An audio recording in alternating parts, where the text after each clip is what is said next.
Conflit communautaire à la Tchopo, en Ituri et dans le Grand Bandundu. Quelle solution durable pour une meilleure cohabitation? Administrateurs des territoires et chefs des secteurs toujours impayés. Quelle police pour une RDC dont plusieurs villes et territoires sont en proie à l'insécurité? Édition spéciale ce vendredi 2 août 2024 après le journal de 19 h avec Maître Jacques Chabani, vice-premier ministre, ministre de l'Intérieur. Chers auditeurs, chers téléspectateurs, bonsoir et bienvenue à cette édition spéciale que nous vous présentons ce vendredi 2 août 2024. À la tête de la vice-primature chargée de l'Intérieur depuis le mois de juin dernier, il a déjà la charge de nombreuses questions essentielles pour la République, à la taille de son ministère et du rang qu'il occupe dans le gouvernement souminois. Des sujets que nous essaierons d'aborder tout au long de cette édition spéciale que nous réalisons depuis la ville de Kisangani, chef-lieu de la province de la Tchopo. Lui, c'est le vice-premier ministre, ministre de l'Intérieur, Maître Jacques Chabani Loko. Bonsoir. Bonsoir. Pour vous interroger, je ne serai pas seul, je suis accompagné de Trésor Kiyombo Djourou. Bonsoir. Bonsoir Thierry Kambundi à tous les auditeurs. Et de Osé Manzanza Kitoko. Bonsoir. Bonsoir Thierry Kambundi, bonsoir à tous les auditeurs et téléspectateurs même de Top Congo. Alors, monsieur le vice-premier ministre, nous sommes ici à Kisangani pour la commémoration du Génocoste, le génocide congolais. Première question, pourquoi le choix de la ville de Kisangani pour une telle commémoration? Parce que Kisangani fait partie des villes ou des sites ou des circonscriptions que le gouvernement congolais, la République même tout entière, doit arriver à considérer comme des villes martyrs qui ont connu au cours de leur histoire récente des événements douloureux au cours desquels des Congolais ont été tués sauvagement dans cette politique-là qui est mise en place, qui veut jusqu'aujourd'hui que notre nation puisse subir un génocide. Une politique réfléchie principalement à l'extérieur du pays, qui a fait en sorte à ce que des armées étrangères se sont retrouvées sur le sol congolais et pendant 6 jours ont massacré nos populations.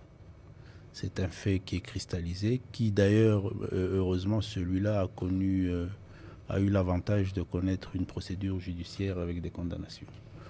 Donc c'est une ville parmi tant d'autres que nous considérons comme des villes martyrs. Il était prévu à un moment donné que cette cérémonie pour cette année-ci se tienne dans le sud Kivu à Makobola, et puis après pour des raisons diverses, logistiques et consorts, ça a été orienté vers la ville de Kisangani, et nous estimons que c'est un choix qui a toute la considération et la valeur pour une cérémonie de cette hauteur-là.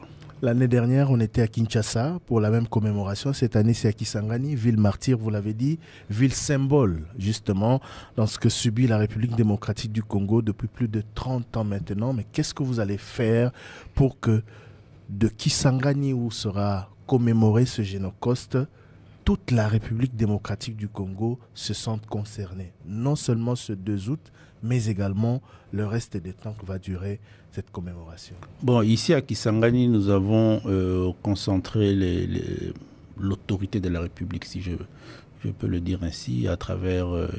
il était prévu que le président de la République soit là. Il est représenté par Madame le Premier ministre, chef du gouvernement. Un bon nombre, une dizaine de ministres, membres du gouvernement sont ici dans la ville, dans la province, depuis 4-5 jours. Et dans les autres provinces, les autres 26 autres provinces, nous avons sollicité des gouverneurs de province d'avoir une attitude à commémorer cette journée, qui est d'une importance capitale pour nous, c'est-à-dire... il y aura les drapeaux en berne, il y a des messes écuméniques qui sont organisées par les gouverneurs de province dans chacune dans chacun des chefs-lieux, je m'excuse. Et aussi, les gens ont la latitude, les diverses organisations, la latitude d'organiser aussi ce qu'ils estiment être utile pour permettre à ce que la nation congolaise se rappelle et honore nos compatriotes qui ont subi ce génocide. Le président de la République tenait à être physiquement présent ici à Kisangani. Malheureusement, son état de santé ne le lui permet pas. Est-ce que vous avez de ces nouvelles? Parce que la nation tout entière ne s'est contentée que d'un communiqué de sa cellule de communication depuis beaucoup de spéculations autour de sa santé. Comment il va? Il va bien, je peux même dire bien, de mieux en mieux. Moi, j'ai peut-être l'avantage d'échanger avec lui quotidiennement par rapport aux différents rapports que j'ai le devoir de lui faire. Donc aujourd'hui, nous étions encore en communication avec lui. Il m'a fait savoir que ça a évolué très bien. Ça a évolué très bien. Donc je crois que le communiqué est suffisamment clair. On a voulu, par un certain devoir, donner l'information réelle et totale de la situation que traverse le président de la République au souverain primaire, ce qui a été fait. Mais il n'y a pas d'inquiétude, ça va. Monsieur le vice-premier ministre, nous allons avec vous faire l'état des lieux du secteur que vous dirigez depuis un peu plus d'un mois maintenant. On va passer en revue les différents points, comme je l'ai dit en introduction. Mais puisque nous sommes à Kisangani, avec Osé Manzana, on va commencer par l'actualité de la province de la Chopo. Vous êtes arrivé ici et vous avez eu beaucoup d'activités, notamment vous avez tenu une réunion de sécurité, vous avez rencontré différentes couches de la population ou des dirigeants, mais il y a un gros souci, une grave crise qui secoue la province de la Chopo depuis plusieurs semaines maintenant. Osé Manzanza, on va commencer par là. Les conflits Mbolé et l'Angola, ça a commencé depuis un moment. Ici même, dans la ville de Kisangani, des initiatives prises par le gouvernement, ça n'aboutit pas. Il y a quelques semaines, vous avez reçu dans votre bureau les députés, les caucusés députés de la province de la Chopo. Où est-ce que nous en sommes avec les solutions?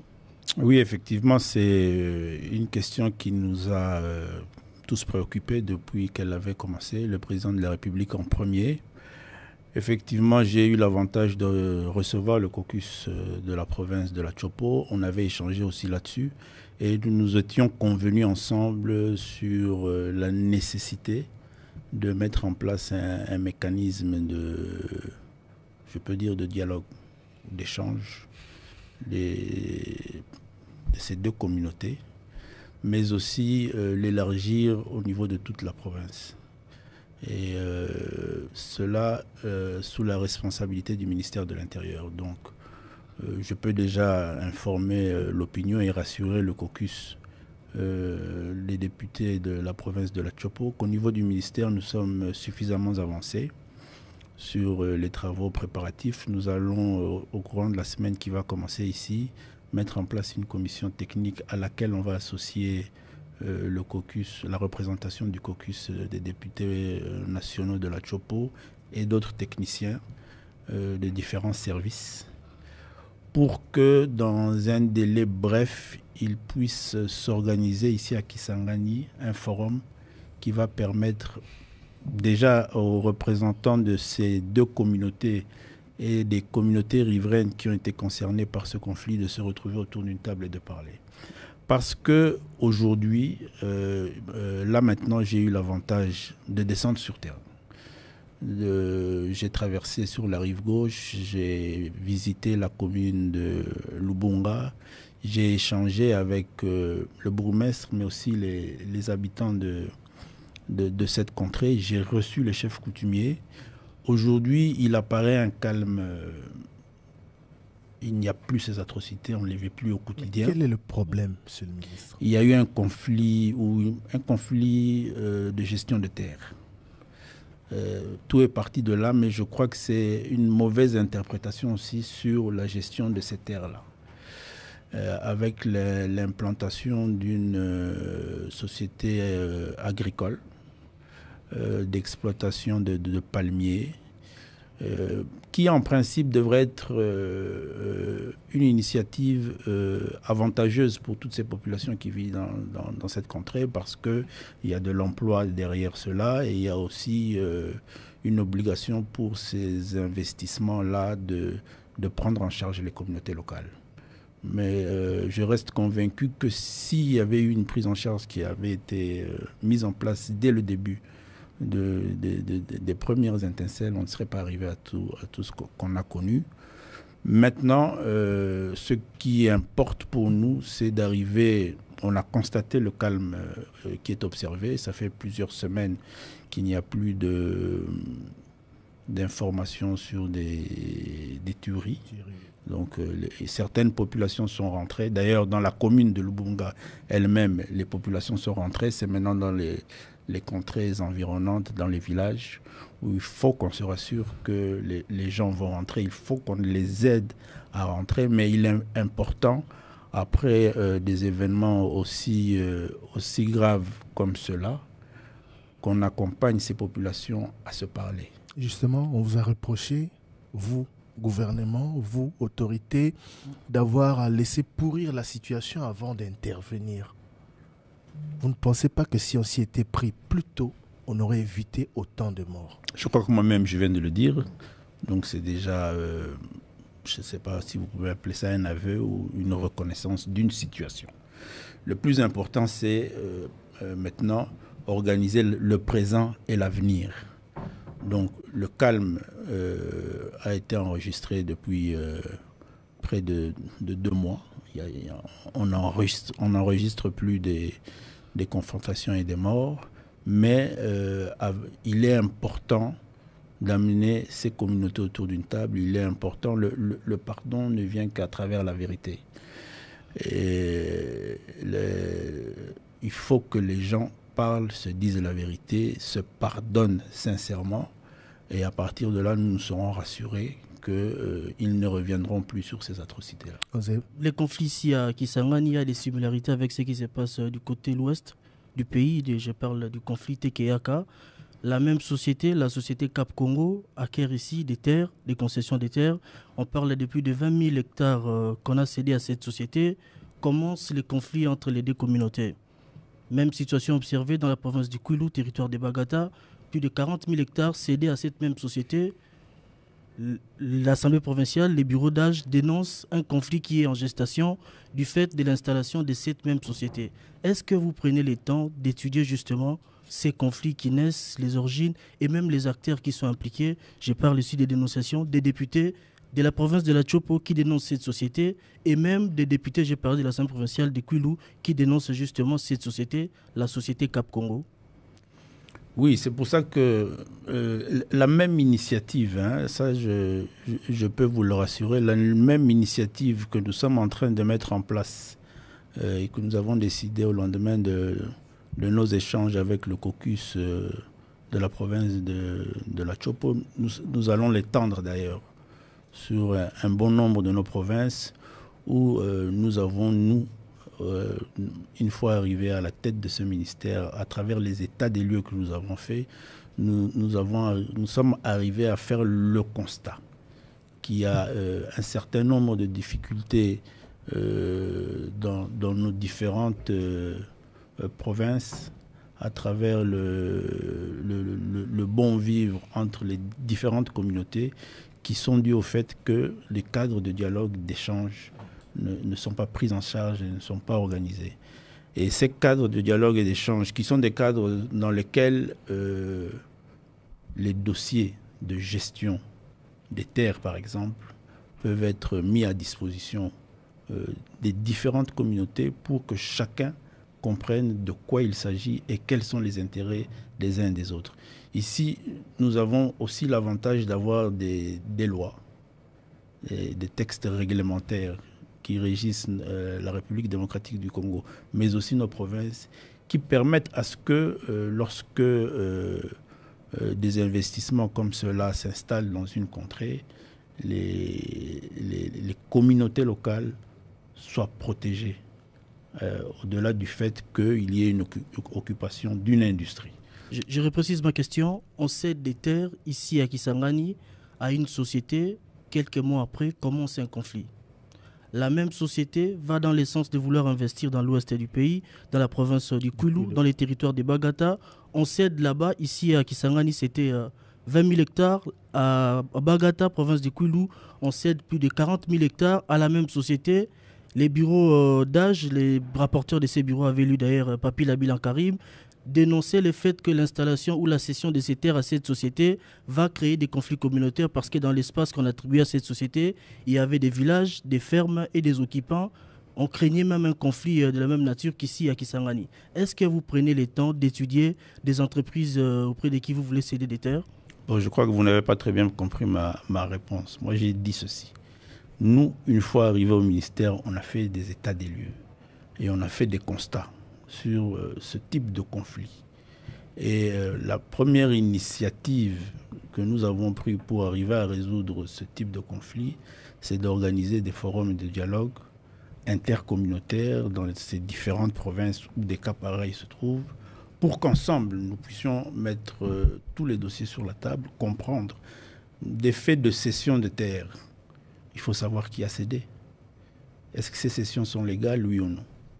Certaines cessions peuvent être légales, mais mal expliquées, mal interprétées, mal comprises aussi par les communautés. Il ne faut pas oublier qu'il y a aussi certains actes qui ont été posés à l'avant-veille du processus électoral. Et à partir de ces moments-là aussi, il y a certaines manipulations qui sont mises en place, boutiquées, pour certains intérêts électoralistes.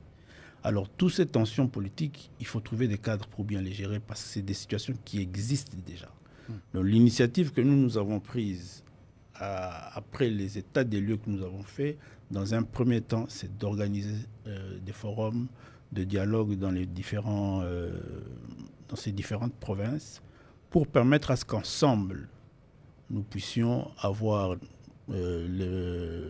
le même entendement de ce qui a été organisé et qui pose problème, et qu'ensemble, avec les communautés locales, parce qu'il y a des chefs coutumiers, il y a des chefs de secteur, c'est des gens qui ont des responsabilités sur place. Ensemble, avec eux, nous allons en tirer les conséquences et trouver les solutions. Trésor Kiombo. Monsieur le ministre, vous insistez beaucoup sur votre approche, forum, dialogue, pardon, mais entre les pardons et la justice, c'est quoi la meilleure option? Vous avez parlé du bourgmestre de Lubunga. Je lis dans la presse qu'il a annoncé il y a 2 jours la découverte des ossements humains, des squelettes découverts presque en une semaine dans plusieurs endroits dans la commune de Lubunga. Mais quand est-ce que la justice va réellement passer? Mais pour que la justice s'implique, il faut savoir qui a causé ces actes. C'est pour ça qu'on veut faire parler les gens. C'est un processus aussi de justice. Connaître la vérité. Qu'est-ce qui s'est passé dans ces contrées-là? C'est aussi un processus qui va nous permettre d'aller en justice. Oui, mais non seulement dans les alentours de la commune de Lubunga, mais encore plus loin, où depuis que ces affres ont eu lieu, aucune autorité judiciaire n'a pu avoir l'opportunité de s'y rendre. Oui, mais quand vous dites que ce qui vous intéresse, c'est le présent et l'avenir, vous semblez éloigner l'option de la justice réparatrice. Pas du tout.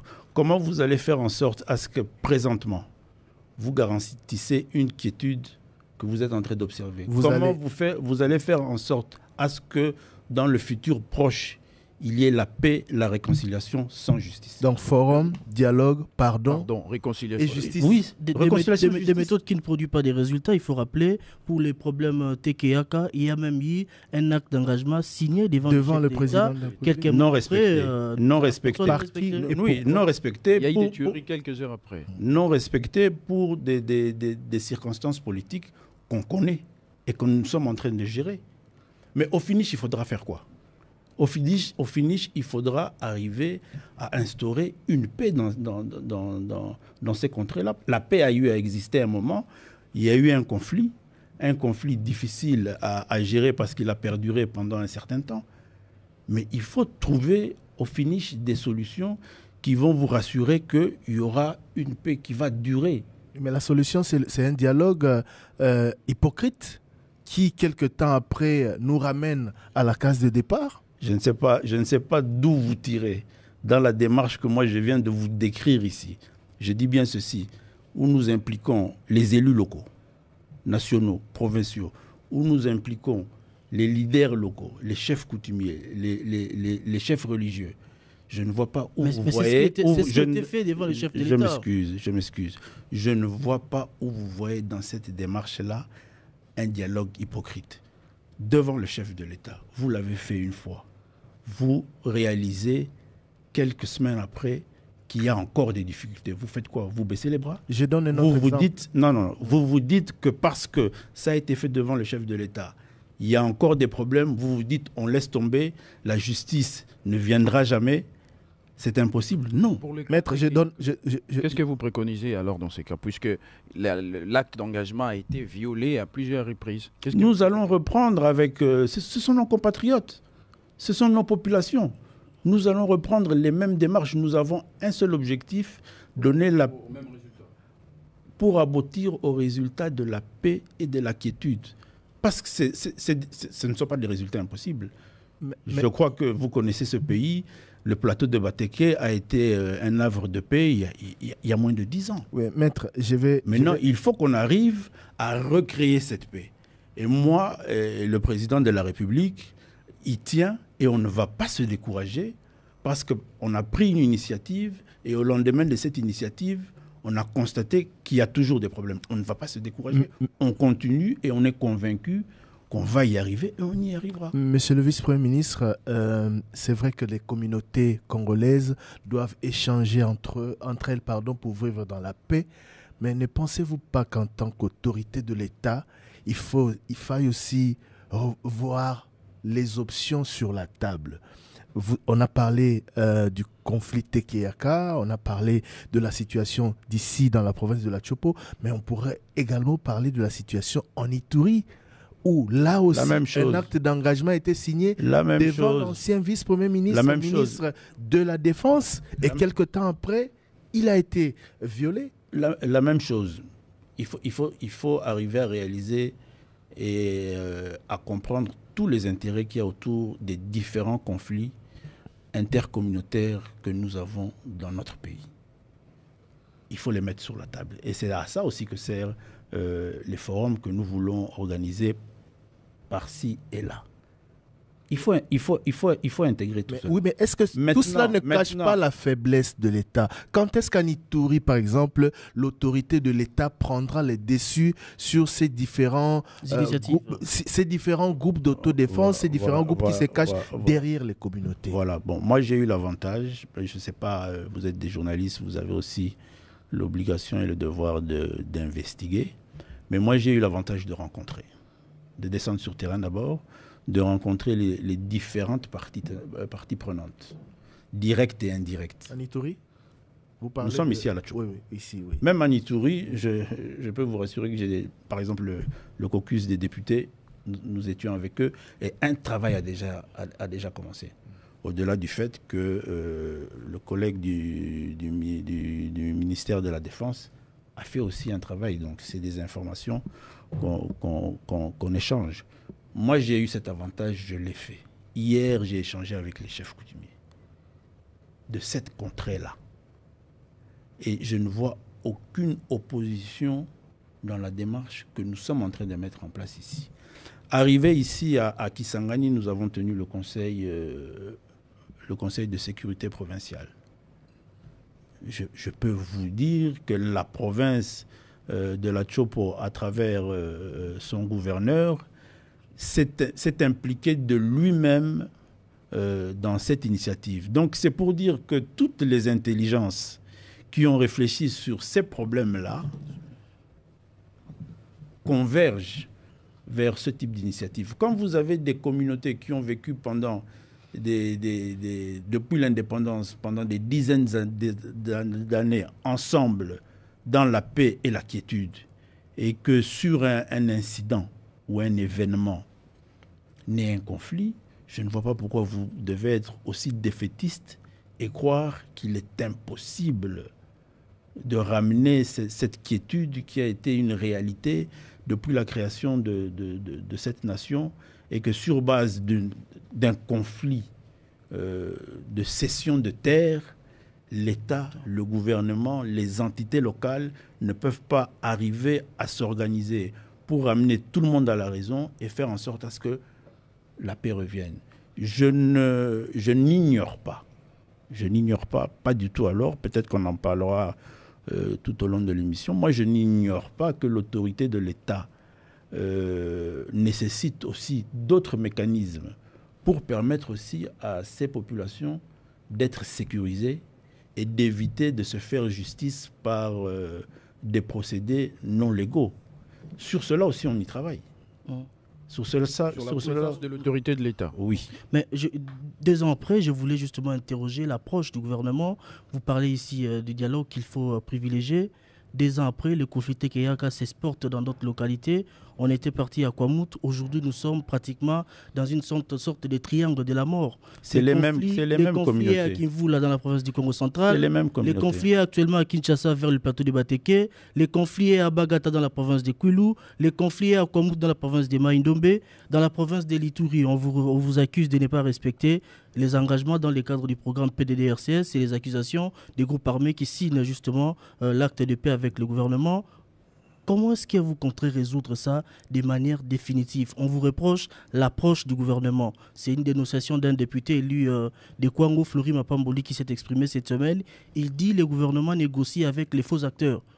En novembre 2022, l'administration de la police à Kinshasa lance des avis de recherche contre certains individus et plus tard, les mêmes personnes sont associées pour initier des dialogues.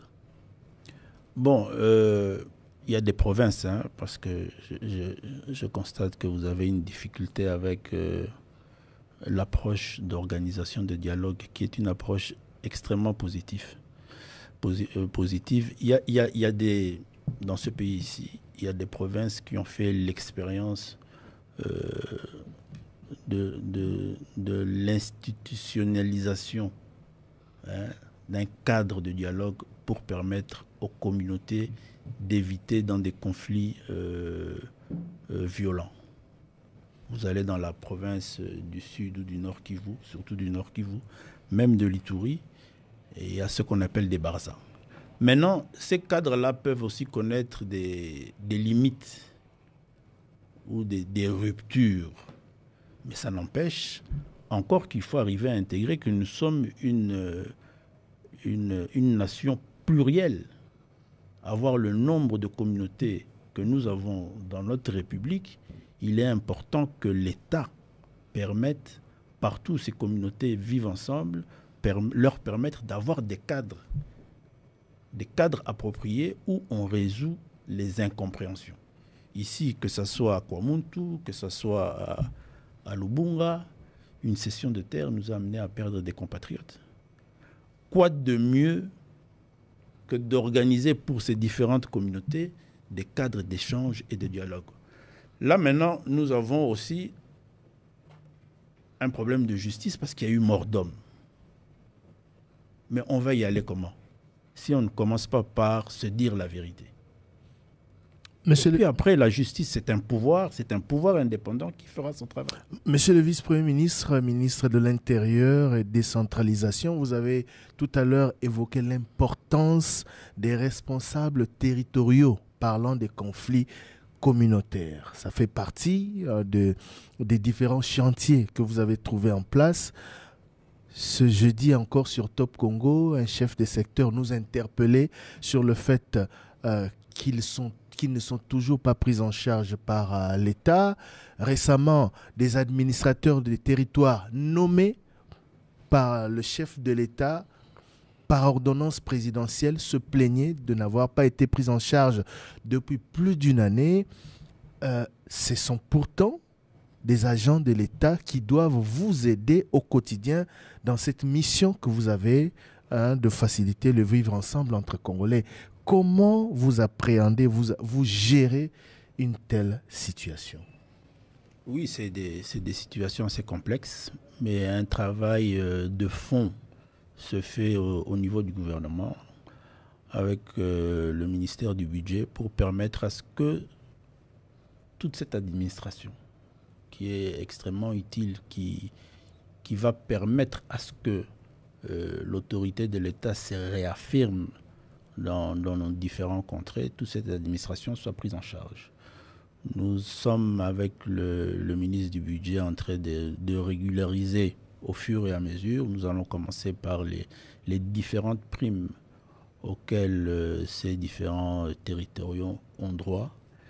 Et je crois que ça va leur permettre de se retrouver dans des conditions meilleures pour faire leur tâche. C'est vrai, c'est une situation, on ne peut pas se la cacher. Moi, partout où je passe, partout où je les rencontre, peut-être même bien avant, ils viennent aussi à Kinshasa au ministère nous rencontrer.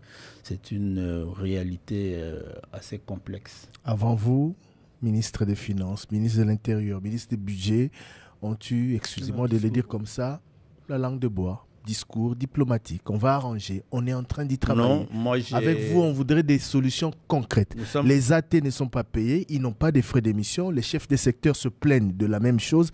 Qu'est-ce que vous faites concrètement? Nous venons de signer avec le ministre du Budget les grilles barémiques, donc ce n'est pas un discours de langue de bois, c'est des actes posés. Maintenant, ça va suivre le processus pour que la chaîne des dépenses libère tous ses fonds. Mais qu'est-ce qui peut nous amener à une telle situation? Plus d'une année sans être payé pour des agents qui sont connus, qui sont censés être payés. Autant que vous autres, députés, ministres. Autant que toute l'administration. Qu'est-ce qui fait qu'eux ne sont pas payés depuis autant d'années? Je vous l'ai dit ici, c'est une situation réelle, mais malheureuse, sur laquelle nous sommes en train de faire un travail. Pour moi, le plus important, vous n'allez pas me demander de justifier un passif que je n'ai pas géré. Continuité de oui, vous avez hérité, évidemment. Je n'en disconviens pas, c'est pour ça que j'admets la situation dans laquelle nous sommes. D'où la question, quel est le problème? Moi, je prends la responsabilité de résoudre le problème que j'ai rencontré. Mais ce problème, c'est pourquoi ils ne sont pas payés depuis? J'ai été reçu par l'administration de mon ministère. Nous avons avec eux aussi identifié cette question. J'ai fait la promesse que j'allais me battre au niveau du gouvernement pour améliorer leurs conditions de travail. C'est le travail que je suis en train de faire. On peut attendre des solutions. Si vous voulez avec moi pour rassurer, parce que je crois que nous sommes dans une émission constructive, pour vous rassurer vos électeurs, si vous voulez que vous et moi nous puissions... Pas nos électeurs. Vos auditeurs, pardon. Vos collaborateurs. La campagne électorale n'est pas très loin de moi. Vos auditeurs, si vous voulez les entretenir sur la gestion ou polémiquer sur la gestion du passé, moi, je ne suis pas là-dessus. Moi, je me bats et je me battrai. C'est une promesse que j'ai faite à toute l'administration de mon ministère. Monsieur le ministre, osez. Monsieur le ministre, faut-il se battre pour payer des agents de l'État? Non. C'est ce que moi, en tant que ministre, je trouve des dossiers sur ma table, des dossiers complexes. Je fais mon travail. En travaillant, c'est un combat. Je me bats. D'où ma question, en quoi il est complexe? Les AT sont connus. C'est des représentants des autorités au niveau des territoires, au niveau des chefferies, etc. En quoi c'est complexe? En quoi c'est compliqué de payer je crois que ça reflète d'une manière ou d'une autre l'état de la réalité de notre trésorerie. C'est pas de la négligence, c'est pas de la mauvaise foi, c'est pas... Enfin, à vous de juger. Je vous ai dit que moi je ne suis pas venu pour juger ce qui a été. Parmi les agents de l'État, il y a des nantis, il y a des moins nantis. Il y en a qui sont régulièrement payés, il y en a d'autres qu'on oublie, il y en a d'autres sur lesquels on va, on s'intéresse moins. Il y en a d'autres qu'on suit peut-être pas, qui passent des mois, voire des années sans être payés. C'est quand même grave pour un État comme le nôtre. Et nous sommes en train de travailler pour résoudre toutes ces questions.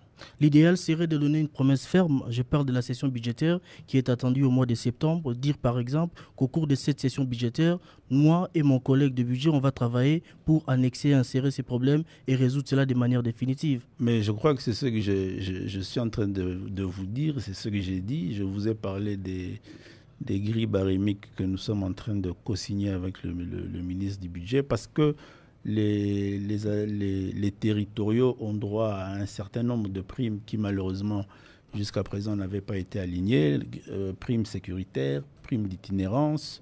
qui sont des montants assez consistants qui peuvent leur permettre de faire aisément leur travail. Nous sommes en train de résoudre ça avec le... Monsieur le vice-premier ministre, votre secteur s'occupe également de la police. La police qui est votre bras séculier, qui vous permet justement d'assurer l'autorité de l'État sur l'ensemble du territoire national. Cette police qui rencontre d'énormes difficultés.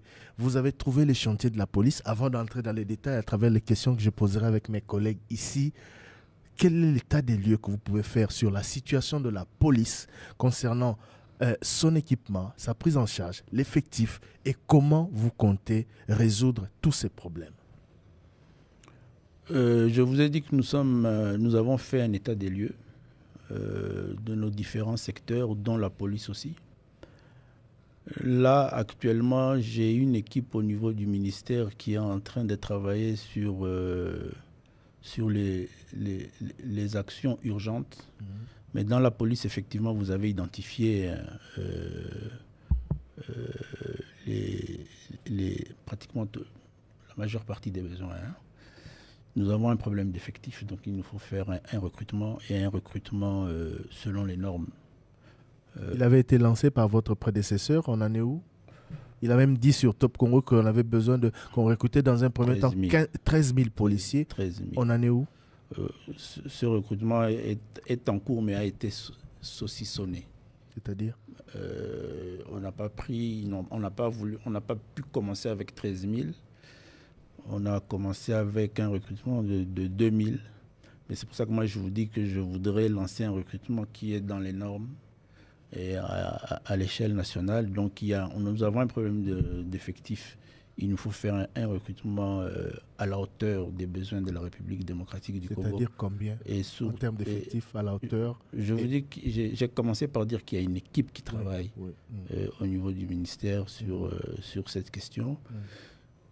Nous avons un déficit aussi par rapport à ce qu'on a comme effectif de la police aujourd'hui de recyclage formation. Nous avons aussi un besoin assez énorme en termes d'équipement. Donc c'est pour dire qu'il y a beaucoup de choses à refaire. Maintenant, là, avant-hier, j'ai visité l'un de nos plus grands centres au niveau de la République démocratique du Congo. Ici, dans la province de la Tchoukou. On a vu la vétusté de ces centres dans les images. Voilà, l'école Kapalata. Donc, quand vous réalisez tout ça, il faut faire encore des investissements dans ce que nous avons comme infrastructure. Donc, il nous faut sortir un plan. Un plan ambitieux. Un plan ambitieux qui va permettre à ce que nous puissions redorer le blason de notre police. Il faut aussi il y a déjà, parce que nous avons l'avantage aussi d'avoir un service qui a été mis en place depuis un peu plus de 10 ans sur la réforme de la police. Donc il faut une loi de programmation. La loi de programmation policière. De la police. C'est cette loi-là qui va nous permettre aussi de bien structurer tout ce qu'il faut comme réforme au sein de la police. On a l'impression parfois qu'à chaque fois qu'un ministre arrive, il reprend tout à zéro. Moi, je ne reprends pas à zéro. Je vous ai dit que j'ai trouvé une structure au sein du ministère qui fait un travail sur la réforme. Ce n'est pas la structure que moi j'ai mis en place. Mais vous avez aussi dit que, vous voulez refaire le processus de recrutement pour que ce soit à la hauteur. Je n'ai pas dit que je vais refaire. J'ai dit, vous avez parlé de mon prédécesseur, qui à son époque, il y avait une estimation d'un recrutement de policiers. Et là, c'était spécifique pour le processus électoral de décembre 2023. Et ce processus-là avait tablé sur 13 000 hommes. Mais les questions de budget et de finances n'avaient pas permis que cela se passe ainsi. C'est ainsi qu'ils ont saucissonné en commençant par 2000 hommes. Donc moi, je ne refais pas. Et ça, je suis en train de poursuivre. Et les recrutements de qualité dont vous avez parlé, c'est quoi que vous comptez refaire? Oui, je vous ai dit que au sortir de l'état des lieux que nous avons fait sur la police nationale, nous avons une équipe au niveau du ministère qui est en train de faire un travail, une étude pour nous permettre de lancer un plan plus ambitieux, où il nous faudra négocier au niveau du gouvernement les moyens nécessaires pour soutenir notre plan ambitieux sur cette réforme. Monsieur le vice-premier ministre, concernant la police, on a comme l'impression que ce n'est pas forcément la priorité du gouvernement. En tout cas, il n'y accorde pas l'attention qu'il faut, alors que le problème d'effectifs... Qu'est-ce qui vous donne cette impression? Je vais justement illustrer ce que je viens de dire. Le problème d'effectifs de la police se pose depuis très longtemps. Le problème d'équipement de la police se pose depuis très très longtemps. Le président de la République en a même parlé depuis sa campagne électorale en 2018.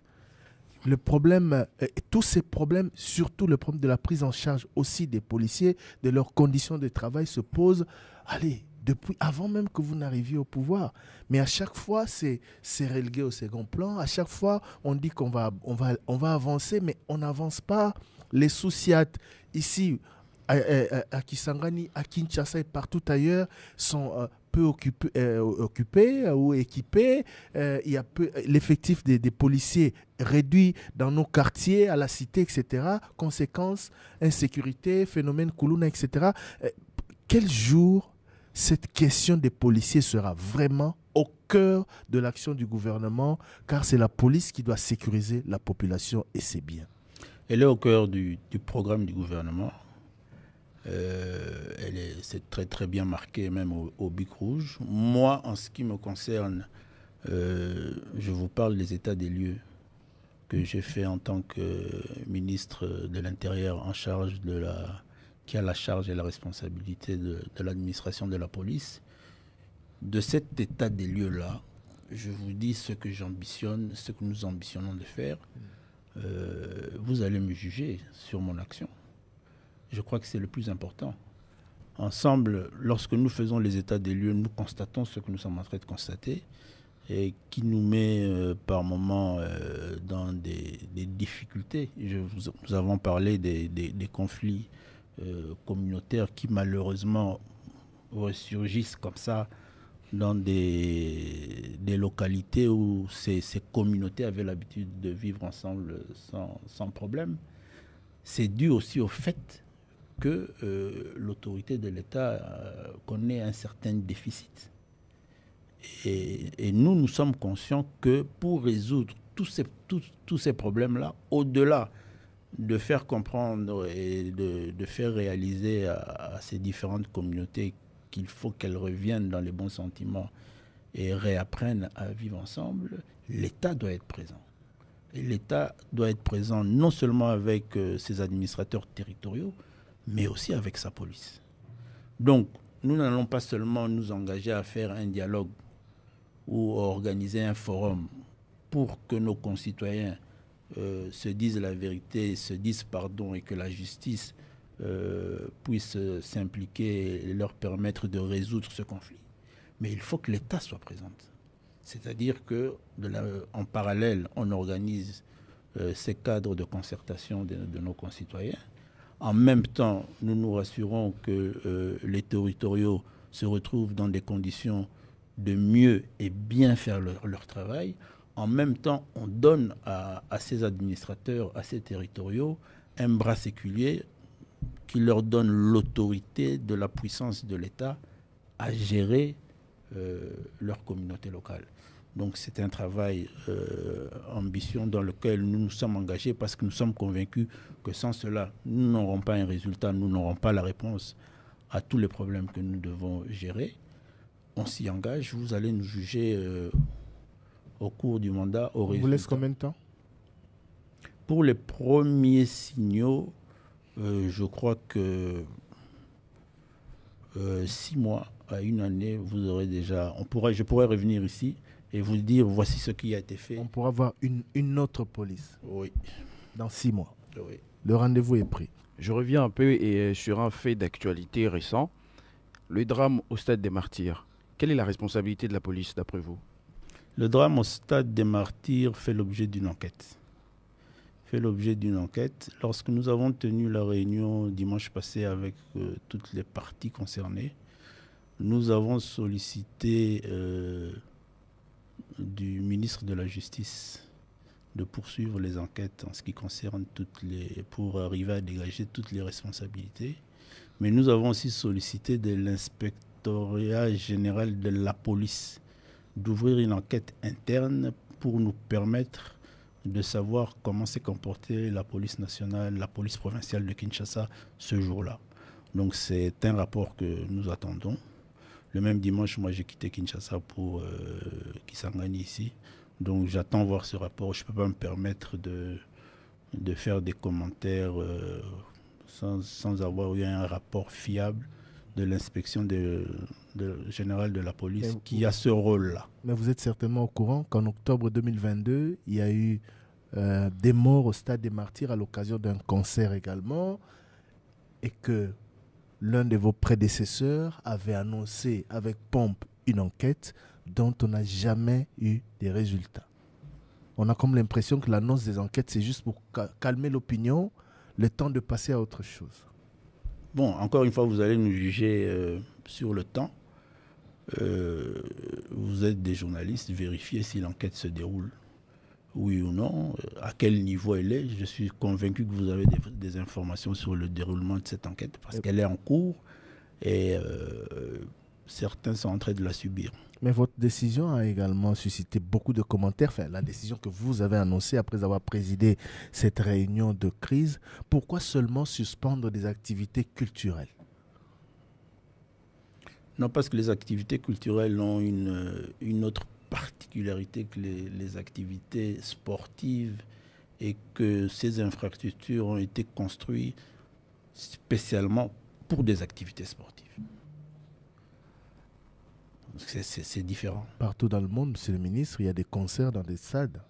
C'est juste qu'il faut, oui, mais maintenant, il faut garantir et assurer la sécurité des uns et des autres. Voilà, il faut arriver à ce qu'on puisse se rassurer que nous avons des mécènes professionnels qui ont la capacité d'utiliser ces infrastructures-là en sécurisant tout le monde. Mais c'est à vous de donner les conditions à ces mécènes. C'est ce qu'on va faire, c'est une mesure provisoire. On parle des cahiers des charges. C'est une mesure provisoire. Pourquoi autoriser aux sportifs de jouer au football et interdire aux musiciens de faire leur travail?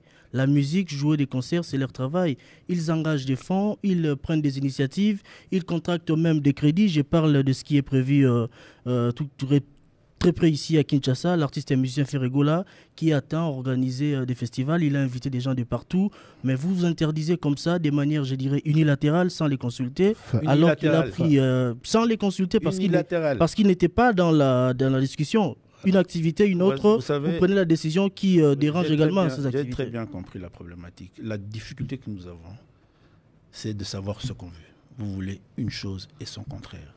Tout à l'heure, ici, vous avez parlé de l'autorité de l'État. Vous m'avez taquiné sur cette question. Maintenant, vous avez un gouvernement. Vous avez l'État qui prend une décision. Vous voulez faire l'avocat d'un ou deux artistes, la décision peut-être dont vous êtes fanatique, et vous voulez absolument que ce concert se joue. Ces artistes, s'il vous plaît, ces artistes-là sont en train de nous contacter. Jouer un concert, c'est les vacances. Nous avons tous été jeunes, nous avons des enfants. C'est les vacances. Moi, je ne suis pas contre que des concerts se jouent. Mais le plus important pour nous là maintenant, la question venait de m'être posée. Il y a eu un concert il y a quelques mois, il y a eu des morts, votre prédécesseur. Vous voulez encore qu'on revienne sur la même chose ou vous voulez nous donner la chance de changer notre façon de gérer les situations? La chance de faire... Que ça soit Ferré, que ça soit Fali. Concert, oui. Ils peuvent le tenir dans des endroits sécurisés. Pourquoi absolument vouloir le tenir à ce même endroit où, il y a 4 mois, il y a eu mort d'homme. La semaine passée, il y a eu mort d'homme. Tout démontre que nous sommes dans l'incapacité de gérer ces foules-là, surtout ces foules-là. Ce sont des foules différentes des activités sportives. Un match de basket et même un match de foot n'a pas la même intensité de concentration des populations qu'on a vu à... Vous n'avez pas un match des Léopards où à 11h, l'avant-midi, le stade est plein, vous ne savez même plus circuler sur le boulevard Lumumba. C'est extrêmement différent. Donc, reconnaissez cette notion-là de l'autorité de l'État. Parce qu'il n'y a qu'un seul responsable, c'est l'État, c'est le gouvernement. Monsieur le ministre, sur base de ces responsabilités-là qui sont les nôtres, qu'on prenne des mesures, et c'est des mesures provisoires, pour nous rassurer que ensemble, nous allons nous convenir. Vous pouvez leur informer, hein, les informer, pardon. On va les recevoir, que ce soit ces producteurs-là qui peut-être ont eu déjà à investir quelque chose dans la publicité. C'est plus responsable. Les recevoir et les rembourser pour ceux qui ont déjà engagé les fonds. Non, il faut savoir dans quelles conditions ils ont signé ces contrats, ils ont engagé et qui doit rembourser, s'il faut qu'on les rembourse. Alors, la justice est là pour ça.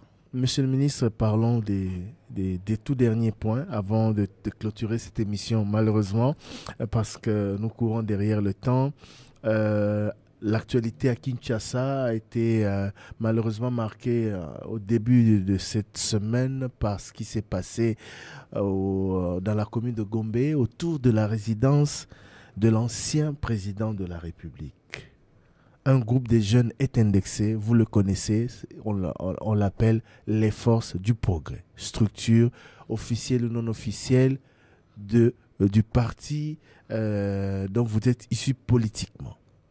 Que dire par rapport à ce qui s'est passé autour de la résidence de l'ancien président Joseph Kabila, surtout sur la base du témoignage très fort de son épouse qui a déclaré qu'on a voulu intenter personnellement à sa vie?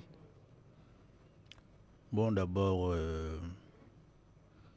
compassion, hein. Je crois qu'elle a été traumatisée par ce qui s'est passé hier. C'était pas en début de semaine, je crois que c'était hier. Elle a été traumatisée. Il faut compatir. Les concitoyens ont droit à la quiétude et au calme, surtout quand ils sont chez eux à la maison. Et on espère que c'est des actes qui ne se reproduiront plus. Mais l'information que nous avons, je crois que l'ancien président n'était pas concerné par tout ce qui malheureusement a été organisé dans la commune de la Gombe à plusieurs centaines de mètres de chez lui. Il y a eu malheureusement une exécution d'une décision de justice mal organisée, très mal organisée. Sur Ouvira. Sur Ouvira, où un huissier s'est permis non seulement d'utiliser un service de la police qui n'est pas adapté à faire des exécutions de justice, et puis comme manœuvre, parce que souvent dans les exécutions de justice, lorsqu'il faut déménager des meubles et des biens, on utilise des manœuvres. Ils sont allés recourir à ce groupe de jeunes, dit Force du Progrès, qui aujourd'hui est une nébuleuse. Une nébuleuse, moi en tant que cadre du parti politique UDPS, je peux l'affirmer en toute responsabilité, qui est une nébuleuse pour la grande partie qui n'a rien à voir avec l'UDPS. Mais qui malheureusement on a des facilités à chaque fois à associer au parti politique UDPS. Mais pour ce qu'il en est, il y a eu la police est descendue sur terrain, il y a eu des arrestations, il y a des enquêtes en cours et il faut attendre la conclusion de tout. Qu'est-ce qu'on fait de ces forces du progrès? Non, je crois que vous avez suivi que là où ils ont la police a occupé l'une de leurs bases à Gramalik, en Ngaliema. Ils ont l'habitude ce n'est pas le seul endroit où ils opèrent. Ils sont un peu partout dans la ville. Oui, mais on ne va pas vous donner des informations sur ce que la police va faire aujourd'hui ou demain.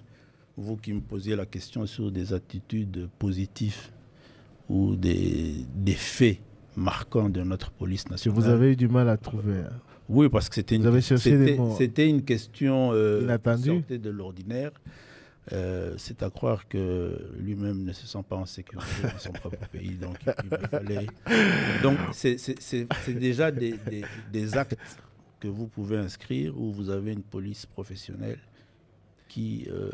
Parce qu'on a l'impression que tous les ministres de l'Intérieur qui passent depuis que Félix Tshisekedi est à la tête du pays, puisqu'ils sont de l'UDPS, ils ménagent un tout petit peu l'effort du progrès. Mais ce qui s'est passé hier, c'était sous quel ministère? Les Ça, c'est vôtres. également Mais justement, mais avec on a, votre prédécesseur. on a C'est vu également également. passé avec votre prédécesseur au même Mais endroit. par après, ils sont revenus à la charge. Ça va. On se retrouvera dans 6 mois, vous me poserez la question. On a même vu des ministres en fonction discuter avec les membres de ces mouvements après avoir vandalisé des sièges ici, après publication des élections. Ce qui est arrivé à la femme de l'ancien président de la République et ce que vivent les Congolais un peu partout, à Kinshasa particulièrement, avec les phénomènes Kuluna. C'est comme si la police s'est dépassée à résoudre ou à gérer ces problèmes. Bon, d'abord, je crois qu'on doit arriver à se le dire aussi. Hein. Le banditisme urbain n'est pas un fait de la République démocratique du Congo. Le banditisme urbain n'est pas un fait de la ville de Kinshasa. Mais c'est vrai, nous avons nos réalités sociales. Nous avons malheureusement le désavantage d'avoir une masse assez importante d'une jeunesse qui n'a pas eu l'avantage, de bénéficier d'un système éducatif. Et c'est pour ça aussi que le président Félix Tshisekedi s'est battu corps et âme, malgré que plus d'une personne voulait lui faire croire que c'était impossible, à mettre en place son programme de la gratuité de l'enseignement pour permettre à ce que nos enfants soient encadrés, éduqués.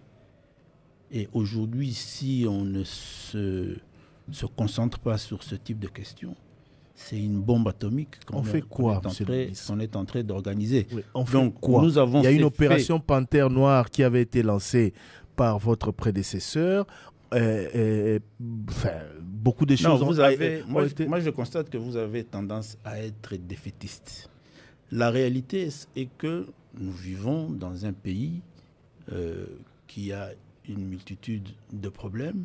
Où la criminalité urbaine a pris des proportions très inquiétantes. Monsieur le ministre, chaque jour, au moins, il y a un chauffeur qui perd la vie du fait de l'insécurité dans la capitale congolaise. Nous parlons au nom de ces personnes qui perdent des proches, des membres des familles. Nous parlons au nom de ces populations de Ngaba, de Makala, de Selembao, Kisenso, qui souffrent au quotidien de ce phénomène. Les responsabilités, c'est quoi? C'est la mise en place de certaines politiques sécuritaires, comme l'opération Panthère, comme tant d'autres, pour résoudre toutes ces questions. Oui, mais ça ne veut pas dire que du jour au lendemain, vous avez un gouvernement, et nulle part au monde, même aux États-Unis, vous avez un gouvernement qui met du jour au lendemain fin totalement à la criminalité. Pourtant, on attend de vous des solutions concrètes. Et c'est sur ça. Et ça fait partie des promesses que vous avez faites. Oui, et c'est sur ça que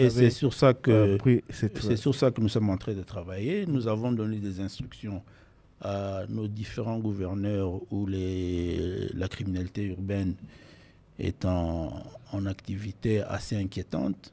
Nous avons donné des instructions à notre police nationale. Vous voyez, par exemple, dans la ville de Kinshasa, un certain nombre de choses qui sont en train d'être faites, et vous en verrez encore d'autres. Les réseaux, par exemple, des criminels qui sont dans les attaques des taximens, on avait mis la main sur eux. Et ils sont connus, et la police travaille là-dessus, et elle va arriver à les identifier. Et vous verrez que ça va être géré. Avant de clôturer ce chapitre, là encore, concernant le phénomène Kuluna, le banditisme urbain, l'insécurité dans la ville de Kinshasa particulièrement et dans certaines provinces, on attend pour quand les résultats concrets? Qu'est-ce que vous appelez résultats concrets? La baisse sensible du phénomène Kuluna. Non, parce qu'il n'y a pas de criminalité zéro comme vous le soutenez. Voilà. La baisse. Ça, j'espère que vous arrivez à le dire à vos auditeurs. La baisse sensible, vous allez le ressentir dans les semaines. Nous avons pris des instructions. Nous avons nous-mêmes reçu des instructions, que ce soit du président de la République et même de Madame le Premier ministre. Nous sommes en train de faire des réunions au niveau national sécuritaire pour mettre en place une stratégie qui sera appliquée dans tous nos grands centres urbains. Et je peux vous rassurer que nos concitoyens vont ressentir un niveau de sécurité plus élevé parce que la police sera au travail. Kinshasa, c'est également les embouteillages.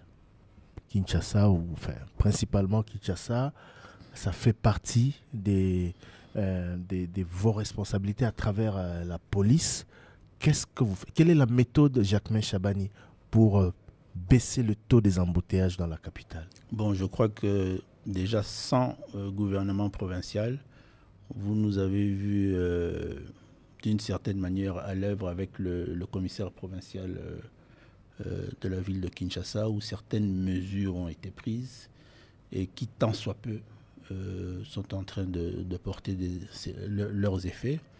Le gouverneur de la ville de Kinshasa vient de sortir son exécutif parce que c'est son travail à lui. Avec lui aussi, nous avons eu déjà une séance de travail sur ces questions. Et avec lui, nous allons mettre en application tout le programme que nous sommes en train de mettre sur place. Trésor Kiembo. Quel type de collaboration comptez-vous avoir avec le gouverneur de province? Est-ce que, vous avez parlé du gouverneur de Kinshasa, est-ce que ce qui s'était passé avec la publication de son premier gouvernement, mais également du gouvernement d'Yokatanga, le premier, n'était pas le prélude d'un conflit Pas du tout. Ce n'était pas une question interpersonnelle entre moi et les deux gouverneurs. Loin de là, il n'y a aucun conflit entre moi et eux. J'estime que dans leur chef, ça a été juste une incompréhension. Non seulement de la lecture des textes de loi, la Constitution principalement, mais aussi des instructions faites par l'autorité. Donc, il n'y a aucun problème, je peux vous rassurer, nous avons des relations. Vous êtes satisfait aujourd'hui extrêmement positives. Qu'il soit revenu à un gouvernement de 10 ministres? Oui, c'est là. Le temps ne vous a pas inquiété? Non, le temps qu'il a pris, c'est par rapport à l'organisation d'une session spéciale. Hein. Donc, soyez-en rassurés, nous allons ensemble travailler pour l'intérêt de nos concitoyens. Sans aucun conflit. La même question, quel type de collaboration avec les assemblées provinciales qui, à chaque mandat, mettent des bâtons dans le roue, en quelque sorte, aux exécutifs provinciaux? Nous leur avons promis d'utiliser le plus que possible l'école de la territoriale. Nous estimons que tous nos territoriaux, toute notre administration de la territoriale a besoin d'être capacitée. Cette politique de décentralisation quoi qu'on l'on dise, ce sont des nouvelles expériences.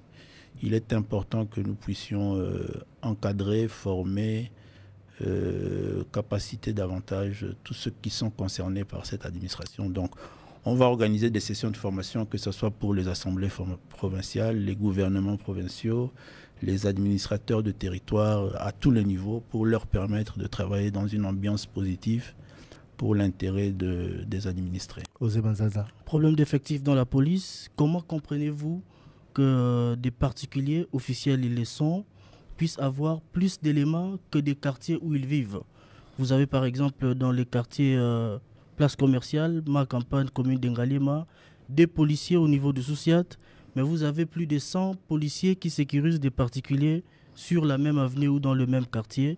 Problème d'effectifs, la MONUSCO est partie des zones où ils sécurisaient. C'est quoi la réponse ou la solution que va apporter le gouvernement congolais? Bon, pour la première question, c'est le strict respect de la loi. Et on va aller, les textes existent, mais malheureusement pas bien appliqués, pas bien respectés. On va aller dans l'interprétation stricte de nos textes qui gèrent la police, qui gèrent comment le service de protection des personnalités doit mettre à disposition des policiers pour certains particuliers. Nécessairement ceux qui ont des responsabilités. Donc on va revenir là-dessus, c'est un travail qu'on va faire avec les responsables de la police nationale. Vous allez constater que ça va nous permettre de récupérer un bon nombre de nos agents. On va faire. On va le faire et vous allez le constater. On aura des rendez-vous comme c'est promis ici, peut-être dans 6 mois ou dans une année. Et ensemble, on va évaluer tout ça.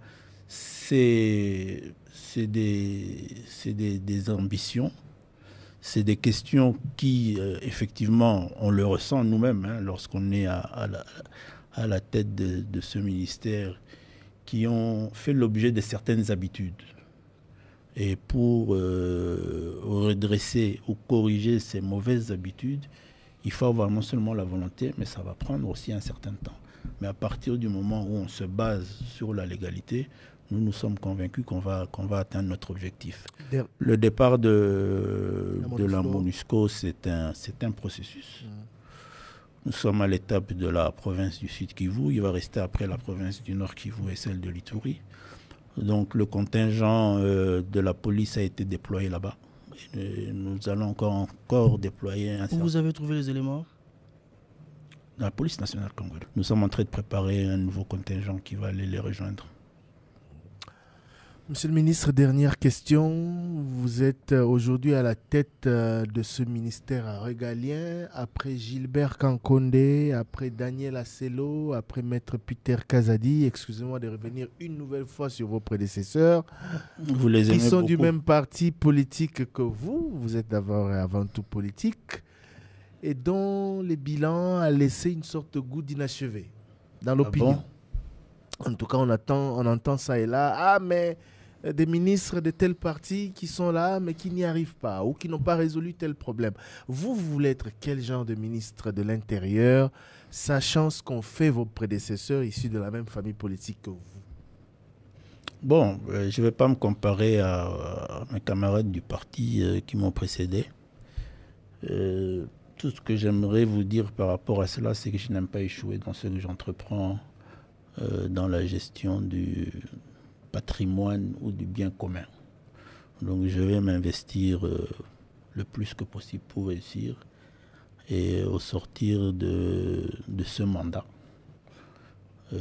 j'aimerais et j'aurai la tête haute parce que j'aurai fait avancer le plus que possible les dossiers qui seront sur ma table. Merci beaucoup à vous, Maître Jacquemain Chabani, vice-premier ministre, ministre de l'Intérieur et décentralisation, de nous avoir accordé votre première grande interview depuis votre nomination. Merci de l'honneur que vous avez fait à Top Congo FM.